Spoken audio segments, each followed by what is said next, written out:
Bismillahirrohmanirrohim. Assalamualaikum warahmatullahi wabarakatuh. Bagaimana kabar teman-teman? Semoga tetap sehat ya, tetap semangat dalam belajar maupun beribadah. Teman-teman, kembali lagi dalam pembelajaran matematika. Hari ini kita akan belajar materi baru teman-teman.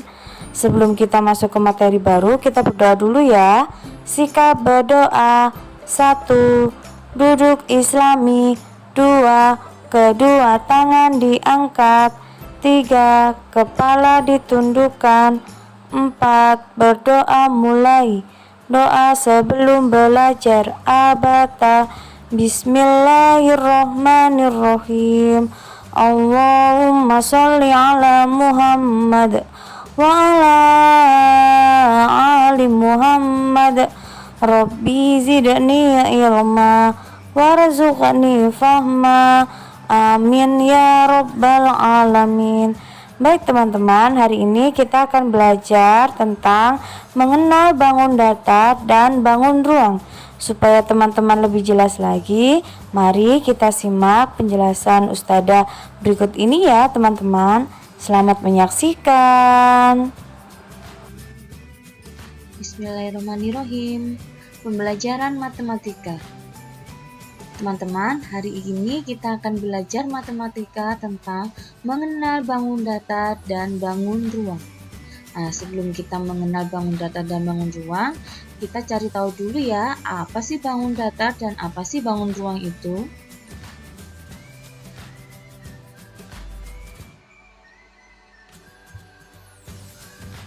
Bangun datar. Bangun datar adalah benda dua dimensi yang dibatasi oleh garis-garis lurus atau garis lengkung. Sedangkan bangun ruang adalah benda tiga dimensi yang memiliki tiga sisi, yaitu sisi panjang, lebar, dan tinggi. Kita akan mengetahui bagian-bagian pada bangun datar. Yang pertama yaitu sisi atau ruas garis. Sisi atau ruas garis pada bangun datar adalah bagian garis yang memiliki dua ujung yang berbeda dan saling terhubung. Perhatikan gambar berikut ya. Di sini Ustadzah mempunyai bangun datar persegi ya. Mana sih sisi atau ruas garis itu? Perhatikan teman-teman. Di setiap garis ini, di setiap garis pada bangun datar ini ya, dibatasi oleh sebuah garis yang saling terhubung. Ini ya, ada 4 garis yang saling terhubung. Setiap garis ini teman-teman, ini yang disebut dengan sisi atau ruas garis. Nah, selanjutnya di sebelah kanan ini juga ada satu garis yang terhubung. Ini dinamakan sisi. Nah, ini juga dinamakan sisi. Dan yang terakhir ini juga dinamakan sisi. Jadi ada berapa banyak sisi yang dimiliki oleh bangun datar persegi teman-teman? Ya, persegi memiliki 4 sisi. Selanjutnya, Ustadzah punya bangun datar segitiga. Sama dengan persegi, segitiga memiliki beberapa garis ya yang ujungnya berbeda dan saling terhubung. Nah, ini ada garis yang di sebelah kanan, ini dinamakan sisi. Selanjutnya yang di sebelah kiri juga dinamakan sisi. Kemudian garis yang ada di bawah juga dinamakan sisi. Jadi ada berapa sisi teman-teman yang dimiliki oleh segitiga? Ya, segitiga memiliki 3 sisi. Selanjutnya, di sini Ustadzah punya bangun datar yang berbentuk persegi panjang. Nah, setiap persegi panjang ada garis ya yang memiliki 2 ujung yang berbeda dan saling terhubung. Setiap garis ini dinamakan sisi atau ruas garis. Jadi ada berapa sisi atau ruas garis yang dimiliki persegi panjang? Ya, persegi panjang memiliki 4 sisi. Selanjutnya, bagian bangun datar yang kedua yaitu sudut. Sudut adalah bagian daerah pertemuan antara dua sisi atau bagian pojok pada bangun datar. Perhatikan gambar berikut. Di sini ada bangun datar persegi. Nah, di mana pertemuan antara dua sisi ya teman-teman? Iya, di sebelah sini ya teman-teman. Perhatikan. Ada garis lengkung berwarna merah. Ya, ini adalah pertemuan antara dua sisi ya. Sisi kanan, sisi kiri, sisi atas, sisi bawah ya. Di setiap pertemuan dua sisi ini atau di bagian pojok pada bangun datar ini, inilah teman-teman yang dinamakan sudut.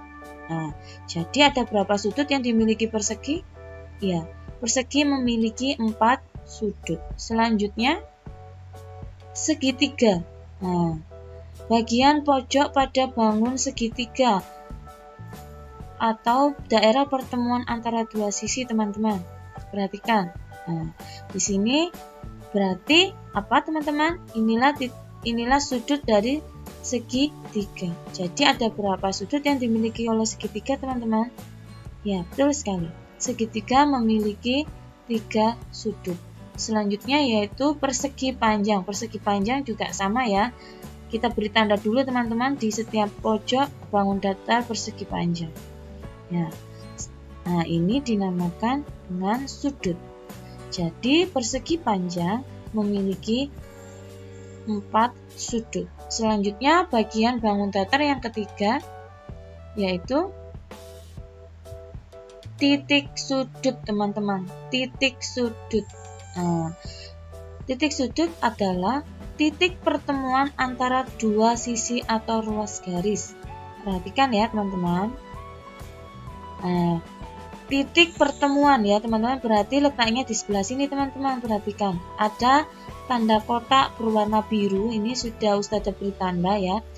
Kotak berwarna biru ini yang dinamakan dengan titik sudut ya. Kotak berwarna biru ini yang dinamakan dengan titik sudut. Jadi persegi memiliki 4 titik sudut. Sedangkan segitiga ini juga sudah beri tanda ya di setiap titik. Ini yang dinamakan titik sudut. Jadi segitiga memiliki 3 titik sudut. Selanjutnya persegi panjang sama ya, sama caranya yaitu setiap titik ya. Ini sudah Ustazah beri tanda dengan kotak berwarna biru. Jadi persegi panjang memiliki 4 titik sudut. Sekarang teman-teman sudah paham kan bagian-bagian bangun datar, perbedaan antara sisi, sudut, dan titik sudut? Nah, sekarang kita ke bangun datar selanjutnya. Nah, bagaimana dengan lingkaran teman-teman? Apakah lingkaran termasuk bangun datar? Ya, lingkaran termasuk bangun datar. Lingkaran memiliki 1 dua sisi atau ruas garis yang berbentuk garis lengkung ya teman-teman. Perhatikan, ini adalah sisi lingkaran ya, berupa garis lengkung. Lingkaran tidak memiliki sudut teman-teman ya, karena garisnya lengkung sampai penuh, tidak ada perbatasan atau tidak ada yang membatasi lingkaran tersebut dan tidak memiliki titik sudut. Selanjutnya, contoh bangun datar dalam kehidupan sehari-hari. Nah, di sini banyak sekali contoh bangun datar dalam kehidupan sehari-hari, teman-teman. Di sini ada permukaan buku ya, teman-teman ya. Permukaan sebuah buku ini berbentuk persegi panjang ya, teman-teman. Permukaannya. Nah, ini termasuk bangun datar. Ini juga ada permukaan meja ya. Permukaan meja ini ya, yang atas ini permukaannya berbentuk persegi panjang. Ini juga ada lemari teman-teman, permukaannya ya, bukan dalamnya ya, permukaan lemari ini juga berbentuk persegi panjang. Ada juga permukaan jendela ya, kacanya ya teman-teman ya, kacanya atau kayunya ini ya, ini berbentuk persegi panjang. Ada juga daun pintu ya, ini adalah daun pintu, permukaan daun pintu ini ya, ini juga berbentuk persegi panjang. Selanjutnya untuk bentuk yang persegi ada ubin ya, keramik, atau lantai. Terus permukaan TV teman-teman ya, yang memiliki televisi di rumah, permukaannya ini juga berbentuk persegi.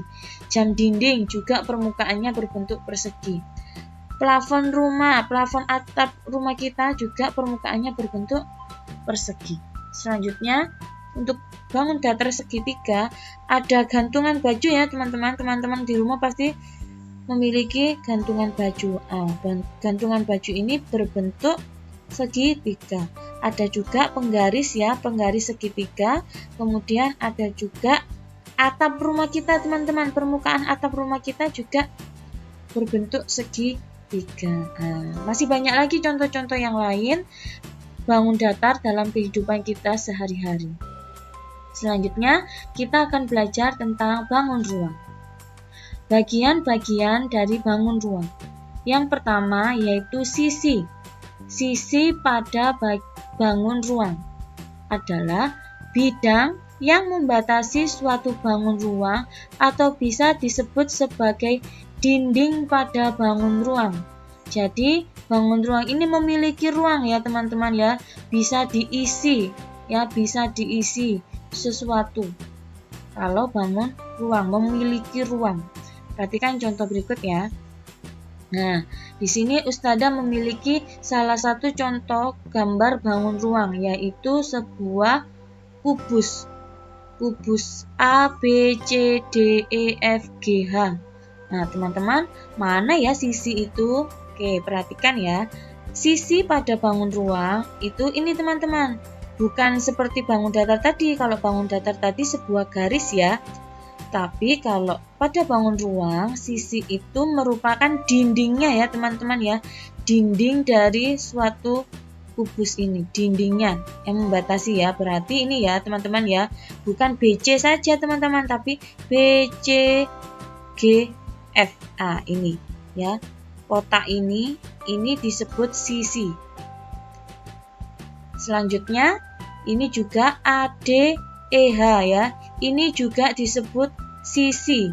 Teman-teman ya, perhatikan. Selanjutnya yaitu ABCD. Ini sisi bagian bawah teman-teman. Tadi ada sisi di bagian sebelah kanan, sisi bagian sebelah kiri, ini tadi sisi bagian bawah. Selanjutnya ada sisi bagian atas ya untuk penutupnya, EFGH. Nah, selanjutnya ada sisi yang bagian belakang teman-teman. Ada DCGH ya, sisi atau batas-batasnya ya teman-teman ya, dindingnya. Selanjutnya ada yang kedua yaitu bagian-bagian bangun ruang, yaitu rusuk teman-teman. Rusuk adalah pertemuan antara dua sisi atau garis yang saling terhubung pada bangun ruang. Pada bangun ruang, rusuk ini bisa disebut juga dengan ruas garis ya teman-teman ya. Kalau bangun datar tadi, sisi atau ruas garis. Tapi kalau dalam bangun ruang, ruas garis itu bisa disebut juga dengan rusuk. Nah, perhatikan ya contohnya. Di sini Ustadzah punya itu ya kubus ya, masih sama ya. Di mana ya rusuknya? Nah, rusuknya yaitu ini teman-teman, garis ini ya. Setiap garis pada kubus ini dinamakan rusuk ya. Kalau pada bangun datar, setiap garis ini dinamakan sisi. Tapi kalau pada bangun ruang, setiap garis ini dinamakan rusuk ya. Setiap garis yang terhubung ya, yang saling terhubung ini dinamakan rusuk. Jadi ada berapa rusuk ya teman-teman pada kubus? Silakan dihitung ya. Nah, sekarang tahu ya teman-teman, pahamkan tentang rusuk itu yang mana? Iya, selanjutnya bagian bangun ruang yang ketiga yaitu titik sudut teman-teman. Titik sudut adalah pertemuan antara tiga rusuk atau lebih. Perhatikan ya. Nah, mana titik sudutnya teman-teman? Ini ya, titik sudutnya adalah setiap titik yang terletak di pojok-pojok bangun ruang, sama dengan titik sudut pada bangun datar. Ini disebut titik sudut. Jadi titik sudut pada bangun ruang kubus ada 8. Nah, sekarang Contoh bangun ruang dalam kehidupan sehari-hari, teman-teman. Yang pertama di sini ada bola ya, bangun ruang bola. Itu dalam kehidupan sehari-hari banyak sekali contohnya. Contohnya bakso. Kenapa bakso disebut bangun ruang? Karena bakso ini bisa diisi, teman-teman, ada isinya. Ada yang bakso isi cabai, atau ada yang bakso isi telur puyuh dan lainnya. Terus kelereng juga disebut bangun ruang karena di dalam kelereng bisa diisi air atau macam-macam ya, biasanya ya yang teman-teman punya kelereng ya. Terus buah melon, buah semangka juga merupakan bangun ruang, berbentuk bangun ruang. Selanjutnya bangun ruang tabung. Ingat ya, bangun ruang itu bisa diisi, teman-teman, atau bisa dimasukkan suatu benda. Nah, contohnya tabung yaitu tong sampah. Ada pipa paralon ya, tahu ya pipa paralon ya. Terus kue astor. Nah, teman-teman pasti pernah makan kue astor kan ya, ada yang isi coklat, ada yang isi stroberi dan lain-lain. Selanjutnya ada drum. Drum ini biasanya diisi minyak, air atau yang lainnya. Selanjutnya dadu. Ya, ini berbentuk kubus, teman-teman, yang berbentuk kubus. Ada dadu ya, pernah lihat dadu kan ya. Kemudian bak mandi teman-teman itu banyak yang berbentuk kubus ya, atau ada yang juga berbentuk balok ya. Ini juga bisa ya diisi air. Terus kotak kardus ya, teman-teman pasti sering melihat kardus ya. Nah, berbentuk kubus. Kemudian ini ada rubik ya, teman-teman ya, rubik. Ini juga berbentuk kubus. Selanjutnya bangun ruang balok. Salah satu contohnya yaitu ini ada lemari ya, teman-teman. Kalau tadi bangun datar itu adalah permukaan lemarinya yang berbentuk bangun datar. Tapi kalau bangun ruang yaitu lemari keseluruhannya ya, lemari keseluruhannya. Kenapa lemari bisa disebut bangun ruang? Karena lemari bisa diisi sesuatu. Sedangkan pintunya ini, permukaan lemari ini berbentuk bangun datar ya. Selanjutnya kotak snack ya, teman-teman. Terus kotak kapur ya, kapur tulis itu juga berbentuk balok. Kemudian TV ya, televisi. Televisi juga berbentuk balok, ada juga sih televisi yang berbentuk kubus. Nah, sekarang teman-teman sudah paham kan? Contoh-contoh bangun ruang dalam kehidupan sehari-hari, sebenarnya masih banyak sekali contoh yang lainnya. Nah, sekarang teman-teman kalau sudah paham tentang bangun datar dan bangun ruang, silakan teman-teman kerjakan soal di buku paket matematika ESPS halaman 135 dan halaman 145. Kerjakan latihan 2 ya, nomor 1A sampai 1H pada halaman 135 dan latihan 5 nomor 1 sampai 9 pada halaman 145 di buku tulis matematika, teman-teman. Jangan lupa foto tugas kalian dan kirim ke WA guru pengajar kalian ya. Selamat mengerjakan, teman-teman. Terima kasih. Sampai jumpa di pembelajaran selanjutnya. Alhamdulillahirrabbilalamin, pembelajaran kita hari ini telah berjalan dengan lancar, teman-teman. Semoga ilmu yang kita pelajari hari ini bermanfaat ya. Sebelum Ustazah akhiri, mari kita berdoa dulu ya, teman-teman. Sikap berdoa 1, duduk islami 2, kedua tangan diangkat, 3 kepala ditundukkan, 4 berdoa mulai doa sesudah belajar. Abata alhamdulillahi rabbil alamin. Astaghfirullahaladzim, astaghfirullahaladzim, astaghfirullahaladzim. Subhanakallahumma wa bihamdika asyhadu an la ilaha illa anta astaghfiruka wa atubu ilaik. Terima kasih teman-teman untuk hari ini. Kurang lebihnya Ustazah mohon maaf. Ustazah akhiri. Assalamualaikum warahmatullahi wabarakatuh. Sampai jumpa di pembelajaran selanjutnya.